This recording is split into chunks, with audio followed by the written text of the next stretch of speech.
Matius 28 ayat yang ke-18 sampai 20. Saya dengan cepat membacakan untuk kita renungkan dengan waktu yang tentu singkat ini, ya. Yesus mendekati mereka dan berkata, "Kepadaku telah diberikan segala kuasa di sorga dan di bumi. Karena itu pergilah, jadikanlah semua bangsa muridku, dan baptislah mereka dalam nama Bapa, Anak, dan Roh Kudus. Dan ajarlah mereka melakukan segala sesuatu yang telah kuperintahkan kepadamu. Dan ketahuilah, Aku menyertai kamu senantiasa sampai pada akhir zaman." Baik, puji Tuhan Bapak dan Ibu sekalian. Ayat-ayat kebenaran firman Tuhan ini tentu indah bagi kita mendengarnya. Tetapi menurut saya perjalanan hidup kita sebagai manusia tentu berat untuk kita jalankan. Karena itu, mengapa saya bilang berat?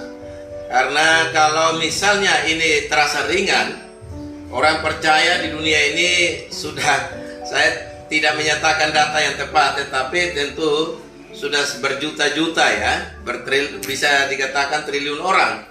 Dan kalau semua menjalankan ini, tentu sudah saatnya Tuhan datang, ya. Karena Tuhan menghendaki supaya tidak ada seorang pun yang binasa, melainkan semua diselamatkan. Lewat apa? Lewat menjalankan amanat agung. Karena itu Bapak dan Ibu sekalian, ada 3 hal yang saya coba temukan di dalam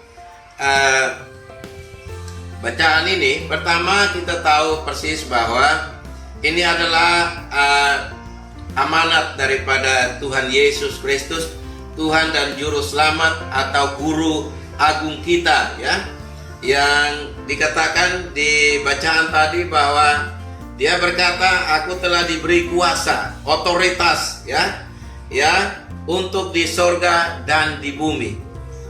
Nah, pemahaman ini tentu sudah terasa tertanam dalam kehidupan kita, saudara-saudara sekalian.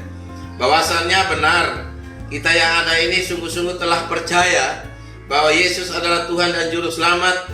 Dia yang memiliki, Dia yang memegang kuasa, ya, baik di bumi maupun di surga. Karena itu telah diberikan oleh Allah Bapa kepadanya.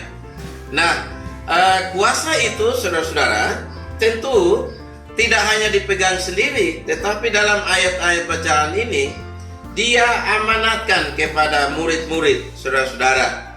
Kalau kita melihat dari ayat 16, ya, 17, dikatakan bahwa dan ke-11 murid itu berangkat ke Galilea, ke bukit yang telah ditunjukkan Yesus kepada mereka. Ketika melihat Dia, mereka menyembahnya, tetapi beberapa orang ragu-ragu. Nah, ini ayat yang ke-17 ini jelas sekali Bapak dan Ibu sekalian, bahwa ketika murid-murid menanti di sana dan melihat Tuhan Yesus, mereka sungguh-sungguh menyembah Dia. Tetapi ada beberapa orang di antara mereka ragu-ragu. Nah, kita melihat Bapak dan Ibu sekalian, dalam perjalanan kehidupan kita sebagai umat Kristen, tentu tidak semua orang diberi talenta yang sama. Dia ada yang sangat ragu-ragu, ya, ada yang ragu-ragu, ada yang takut-takut, saudara-saudara. Dan memang tidak bisa kita paksakan bahwa semua memiliki talenta yang sama harus pergi, ya, pergi. Contoh kita di Kingdom Family Indonesia ini, tidak mungkin kita semua harus keluar pergi, ya. Kita tidak mungkin. Ada beberapa yang memang diberi talenta, ya. Mereka pergi dengan begitu berani. Contoh Pak John Lee, ya, Pangalila, dan yang lain-lain. Ibu Berita, Ibu Anita yang kemarin baru pulang, dan ada beberapa yang lain yang dengan berani menyatakan menjalankan amanat agung ini, ya. Tapi saya tidak berarti mengatakan bahwa kita yang lain yang tidak pergi ini adalah ragu-ragu, tidak, ya. Ini saya hanya melihat dari bacaan ini, tapi kita yang ada ini adalah orang-orang yang setelah siap. Nah, menjalankan amanat agung, tentunya kita semua tahu bahwa ada yang menggerakkan, ada yang mendanai, ada yang mendorong, memotivasi, ya. Jadi tidak harus bahwa kita pergi semua, ya. Tidak harus kita pergi semua. Bisa dibayangkan Bapak dan Ibu sekalian, kalau di satu gereja misalnya semua digerakkan keluar, berarti gereja itu kosong, saudara-saudara. Baik kecil, besar maupun yang tua, ya, tua dan muda. Kalau semua pergi berarti gereja kosong. Itulah yang maksud saya bahwa tidak semua diberikan talenta yang sama. Ya. Lalu kemudian kita melihat, saudara-saudara, hal yang kedua saya melihat di sini adalah dalam bacaan ini adalah murid-murid itu dipandang, ya, dipandang atau diharapkan bersih hati dan siap untuk menerima mandat, lalu siap untuk menjalankan amanat agung, ya. Lalu yang ketiga kita lihat bahwa dalam menjalankan amanat agung ini salah satu yang perlu kita lihat di sini atau kita rasakan dan kita siap menjalankan adalah memikul salib, ya. Artinya ketika kita menjalankan amanat agung, tidak bisa kita menjalankan dengan enak-enak saja. Pasti kita mengalami masalah, pasti kita mengalami cobaan, ujian dan lain sebagainya.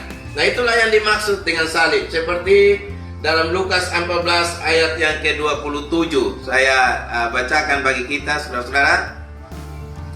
Lukas 14 ayat 27 dikatakan, barang siapa tidak memikul salibnya dan mengikut aku, ia tidak dapat menjadi muridku. Artinya Bapak dan Ibu sekalian, bahwa murid-murid pada zaman itu dikatakan dalam bacaan tadi ke-11 murid, tetapi di era ini, di musim ini, keberadaan kehidupan kita ini, kita adalah murid-muridnya Yesus.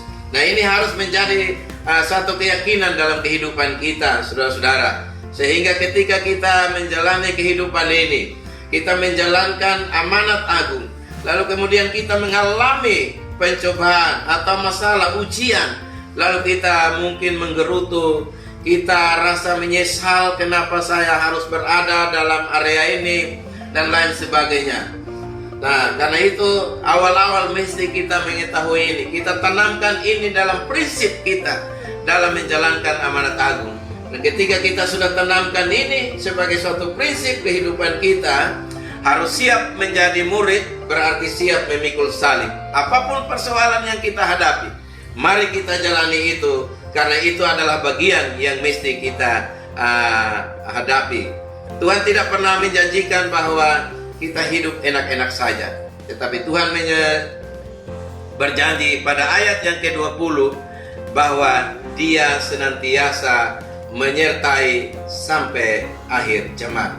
Bapak dan Ibu sekalian, berarti apa? Berarti kita harus siap menjadi murid, ya. Kita harus siap menjadi murid, Bapak dan Ibu sekalian. Nah, karena itu sekali lagi saya tandaskan, siap menjadi murid, siap menjalankan amanat agung, tentu tidak bisa kita mengharapkan dalam kehidupan kita ini enak-enak saja, tapi harus kita siap memikul salib. Bapak dan Ibu sekalian, kurang lebih ada 4 hal yang saya ingin cepat-cepat menyampaikan bagi kita sebagai kriteria atau ciri daripada seorang murid, Bapak dan Ibu sekalian. Ya, yang pertama, mari kita meyakini bahwa dalam menjalankan amanat agung, ya, jalan menuntaskan amanat agung sesuai dengan visi Kingdom Family Indonesia, kita harus merasa, kita harus bangga diri, kita harus berstatus bahwa kita adalah orang-orang, kita adalah bangsa yang terpilih. Kita bukan sekedar mengangkat diri, tetapi kita dipilih Tuhan untuk menjalankan itu. Pertama Petrus 2 ayat 9, tetapi kamulah bangsa yang terpilih, imamat yang rajani, bangsa yang kudus, umat kepunyaan Allah sendiri, supaya kamu memberitakan perbuatan-perbuatan yang besar dari Dia yang telah memanggil kamu keluar dari kegelapan kepada terang yang ajaib luar biasa. Suatu prinsip dalam kehidupan kita pertama, bahwa kita mesti merasa bangga bahwa kita adalah orang-orang yang terpilih, ya. Entah kita dari suku apa, suku Batak kah, suku Timur kah, Sabo, Rote dan lain sebagainya, ya, Jawa dan lain sebagainya. Tapi ketika kita mengambil bagian sebagai orang-orang percaya, kita adalah orang-orang yang telah dipanggil keluar dari kegelapan, saudara-saudara. Yang tadinya kalau kita flashback, saudara-saudara, tadinya kehidupan kita mungkin punya kesaksian-kesaksian tersendiri. Kita berada dalam kehidupan yang tidak menyenangkan hati Tuhan. Tapi kalau hari-hari ini kita terus mau menyembah Tuhan, kita terus mau menjalankan amanat agung, menuntaskan amanat agung, kita harus berasa bahwa kita adalah orang-orang yang telah dipanggil keluar.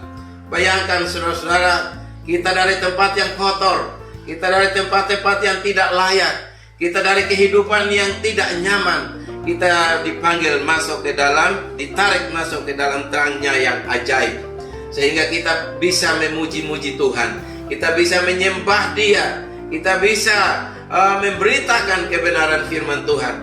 Ini tanda kebesaran Tuhan di dalam kehidupan kita, saudara-saudara sekalian.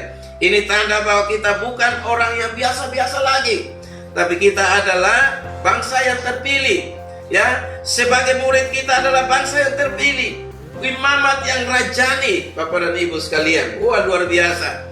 Sekalipun kita di dunia ini, kita bukan orang bangsawan, saudara. Kalau kita bukan kalau di daerah timur ini ada bangsa ini, ada suku ini, suku itu di Padang, derajatnya tinggi. Saya kira di semua daerah demikian.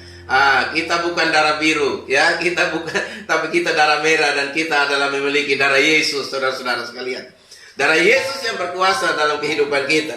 Karena itu sekali lagi, salah satu kriteria murid Yesus yang siap memikul salib, menjalankan amanat agung, adalah mari kita merasa bahwa kita ini adalah bangsa yang terpilih, imamat yang rajani, yang disertai oleh Tuhan, saudara-saudara. Kriteria yang kedua, Lukas 3 ayat yang ke-8, kita harus menghasilkan buah-buah sesuai dengan pertobatan, ya. Di Lukas 3 ayat yang 8 dikatakan, jadi hasilkanlah buah-buah yang sesuai dengan pertobatan. Dan janganlah berpikir dalam hatimu, Abraham adalah bapa kami, karena aku berkata kepadamu, Allah dapat menjadikan anak-anak bagi Abraham dari batu-batu ini. Buah-buah pertobatan dari seseorang yang telah bertobat adalah ia haus akan firman Tuhan dan merasa rugi kalau tidak memuliakan Tuhan, serta suka berkorban untuk pekerjaan Tuhan. Ini adalah ciri yang kedua atau kriteria yang kedua, saudara-saudara. Kita harus menghasilkan buah-buah sesuai pertobatan, ya. Saya percaya contoh satu teladan, ya, itu akan lebih berharga daripada 1000 teori, saudara-saudara. Dan itu akan nampak di dalam kita menjalankan amanat agung. Kriteria yang keempat, saudara-saudara sekalian, adalah kita lihat dalam 2 Korintus 3 ayat yang ketiga, ya. Karena telah nyata bahwa kamu adalah surat Kristus yang ditulis oleh pelayanan kami, ditulis bukan dengan tinta, tetapi dengan Roh dari Allah yang hidup, bukan ada pada lolo batu, melainkan pada lolo daging, yaitu di dalam hati manusia. Saudara-saudara sekalian, mari kita meyakini bahwa kebenaran, ya, firman Tuhan dari hari ke hari itu kita tanamkan di dalam hati kita, ya, kita tanamkan dalam hati kita. Dan ketika kita tanamkan dalam hati kita, hidup kita, Roh yang ada dalam kita akan menampakkan, akan membuat satu kegerakan, saudara-saudara, bagi kita, semangat, saudara-saudara, motivasi yang kuat untuk kita menjalankan amanat. Kamu adalah surat Kristus yang ditulis bukan pada batu, bukan pada loh batu. Seperti ketika Musa dipanggil Tuhan Allah untuk memberikan firman yang tertulis pada loh batu, tidak, tetapi justru tertulis pada roh daging, artinya pada hati kita. Karena roh Allah ada dalam hati kita, saudara. Hidup kita ini adalah baik roh, dan roh itulah yang menuliskan, yang dituliskan dalam daging, dalam hidup kita, saudara. Itulah yang menjadi gerakan, ya, semangat, motivasi yang kuat yang membuat kita untuk kita bersemangat menjalankan amanat agung. Saudara-saudara sekalian, dengan demikian, kalau kita memiliki kriteria ini, saudara-saudara, saya percaya bahwa pasti kita siap menjalankan amanat agung. Dengan apa? Dengan taat kepada Allah. Karena firman Tuhan berkata, ketika kita tidak bersedia untuk, saudara-saudara, berbuat atau melaksanakan ke amanat agung ini, di dalam Lukas 3 ayat yang ke-9, saudara-saudara, ini berat sekali dan rasanya ini saya secara pribadi saya katakan ini kejam, saudara-saudara, ketika kita membaca ayat-ayat ini, saudara-saudara. Kapak sudah tersedia pada akar pohon, dan siap pohon yang tidak menghasilkan buah yang baik akan ditebang dan dibuang ke dalam api. Ini kejam, saudara-saudara. Ini seram, saudara-saudara. Dan saya percaya bahwa ketika kita merasa bahwa kita adalah bangsa yang terpilih, imamat yang rajani, ya, yang telah dipilih Tuhan, dipanggil dari kegelapan masuk dalam terangnya yang ajaib, untuk tujuan kita menjalankan amanat agung, tujuan untuk kita menerapkan kebenaran firman Tuhan dalam kehidupan kita, maka saya percaya bahwa kita tidak siap untuk ditebang, tapi kita siap untuk berbuah dalam buah-buah pertobatan kita. Saya percaya lewat Kingdom Family Indonesia, yang semakin kita sama-sama membenahi, tim penyelenggara sedang bekerja keras untuk melakukan ini semua. Saya percaya bahwa baik itu kita ibu-ibu, baik itu kita bapak-bapak, dalam ibadah-ibadah yang kita terus jalankan setiap hari, dari Senin sampai dengan hari Sabtu, semua bermuara pada bagaimana kita mau menuntaskan amanat agung. Dan karena itu kebenaran-kebenaran ini kiranya memotivasi kita, ya, supaya kita punya kegerakan, kita punya motivasi yang kuat, kita punya semangat yang berapi-api, suatu kebanggaan yang luar biasa yang kita miliki dalam kehidupan kita sebagai orang-orang yang orang-orang percaya, saudara-saudara sekalian, untuk menjalankan amanat agung ini. Saya percaya ketika kita semua punya niat yang sama menjalankan amanat agung ini, baik kita di KFI ini maupun di tempat-tempat yang lain, mungkin di waktu yang sama, di tempat-tempat yang lain, di ministry yang lain, di gereja, di menara doa dan lain-lain sebagainya, mereka pun sedang berbicara tentang bagaimana menuntaskan amanat agung. Dan saya percaya ini adalah zamannya kita sudah harus punya kegerakan yang sama untuk bergerak dan menuntaskan amanat agung dengan taat kepada Allah, taat dan sesama manusia. Artinya apa, saudara-saudara? Kebenaran-kebenaran itu juga telah dimiliki oleh sesama kita manusia. Dan di dalam perjalanan kehidupan kita, kita saling mengingatkan satu sama yang lain. Kita juga saling menasihati satu sama yang lain. Mengapa? Orang yang menasihati itu pasti telah digerakkan roh untuk dia memberi nasihat kepada yang lain. Sekalipun dia mungkin lebih mudah, tetapi ketika dia menyampaikan sesuatu yang bernilai positif bagi kita yang tua, yang sudah uban, saudara-saudara, tapi kita pasti merasa bersyukur bahwa itu adalah bagian yang mesti kita dengar dan lakukan, ya. Begitupun teristimewa kita taat kepada perintah-perintah Tuhan lewat kebenaran-kebenaran spesial pada hari ini yang saya sudah sampaikan. Sekali lagi, saudara-saudara sekalian, inilah 4 kriteria sebagai murid. Pertama, bahwa mari kita bangga sebagai orang-orang yang terpilih.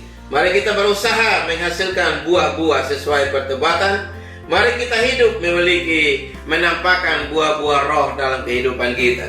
Dan kita siap menjadi surat yang terbuka, surat yang kebenaran-kebenaran yang telah dituliskan dalam loh hati kita, dan kita tampakkan lewat kehidupan kita.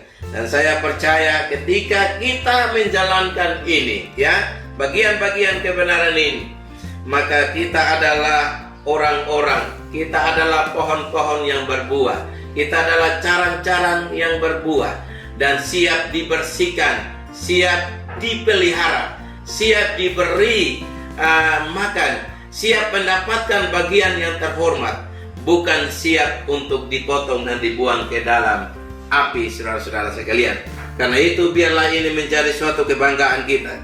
Kita adalah carang-carang yang berbuah, kita adalah carang-carang yang menghasilkan buah di zaman ini, di zaman kita, di era kita ini, untuk menuntaskan amanat agung. Amin bagi kebenaran firman Tuhan. Terpujilah Tuhan Yesus yang punya firman Tuhan. Mari kita tunduk sebentar dan kita berdoa. Haleluya. Bapa di surga, dalam nama Tuhan Yesus Kristus, kami boleh naikkan syukur ke hadapan hadirat-Mu. Engkau Allah yang baik bagi kami, Allah yang telah menuntun kami pada pagi hari ini. Kami memuji-muji nama-Mu, bahkan telah mendengar sebagian daripada kebenaran firman-Mu. Secara khusus kami fokus pada kami sebagai murid-murid-Mu. Oh, kami sebagai umat-Mu yang terpilih, yang dipanggil untuk menjalankan amanat agung. Karena itu Bapa, biarlah Engkau gairahkan kami dalam kehidupan dan untuk kami menjalankan kebenaran firman-Mu, sehingga kami menjadi orang-orang, kami menjadi carang-carang yang berbuah, yang siap dipelihara. Bahkan kebenaran firman-Mu berkata bahwa Engkau menyertai kami sampai pada akhir zaman. Terima kasih Tuhan Yesus atas penyertaan, atas kebenaran firman-Mu. Biarlah ini menjadi bagian dalam kehidupan kami. Dalam nama Yesus mengucap syukur berdoa pada Bapa di surga. Haleluya, haleluya. Amin.